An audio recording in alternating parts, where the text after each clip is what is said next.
পূজাদ্রব্য সকল সংশোধিত হইয়া পূর্বকৃত্য সম্পাদিত হইল।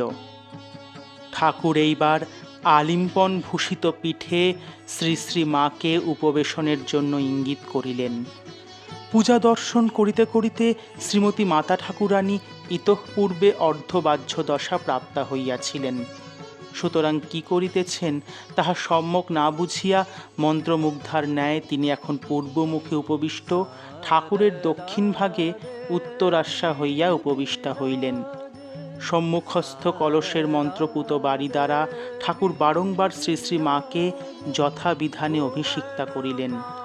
অনন্তর মন্ত্র শ্রবণ করাইয়া তিনি এখন প্রার্থনা মন্ত্র উচ্চারণ করিলেন।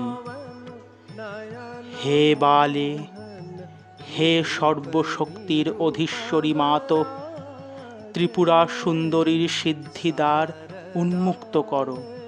ইহার অর্থাৎ শ্রী শ্রী মায়ের শরীর মনকে পবিত্র করিয়া ইহাতে আবির্ভূতা হইয়া সর্বকল্যাণ সাধন করো।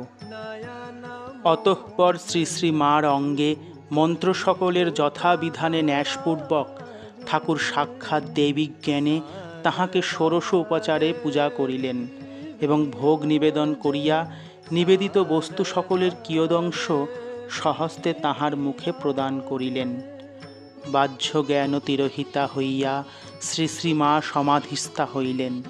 ঠাকুরও অর্ধবাহ্য দশায় মন্ত্রোচ্চারণ করিতে করিতে সম্পূর্ণ সমাধিমগ্ন হইলেন। সমাধিস্থ পূজক সমাধিস্থা দেবীর সহিত আত্মস্বরূপে পূর্ণভাবে মিলিত ও একীভূত হইলেন। কতক্ষণ কাটিয়া গেল। নিশার দ্বিতীয় প্রহর বহুক্ষণ অতীত হইল। আত্মারাম ঠাকুরের এইবার বাহ্য সংজ্ঞার কিছু কিছু লক্ষণ দেখা গেল। পূর্বের ন্যায় অর্ধবাহ্য দশা প্রাপ্ত হইয়া তিনি এখন দেবীকে আত্মনিবেদন করিলেন। অনন্তর আপনার সহিত সাধনার ফল এবং জপের মালা প্রভৃতি সর্বস্ব শ্রী শ্রী দেবী পাদপদ্মে চিরকালের নিমিত্ত বিসর্জনপূর্বক মন্ত্রোচ্চারণ করিতে করিতে তাহাকে প্রণাম করিলেন।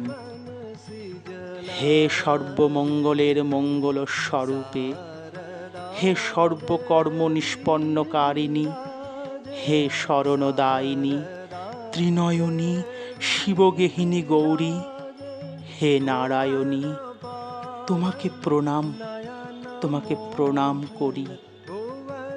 পূজা শেষ হইল।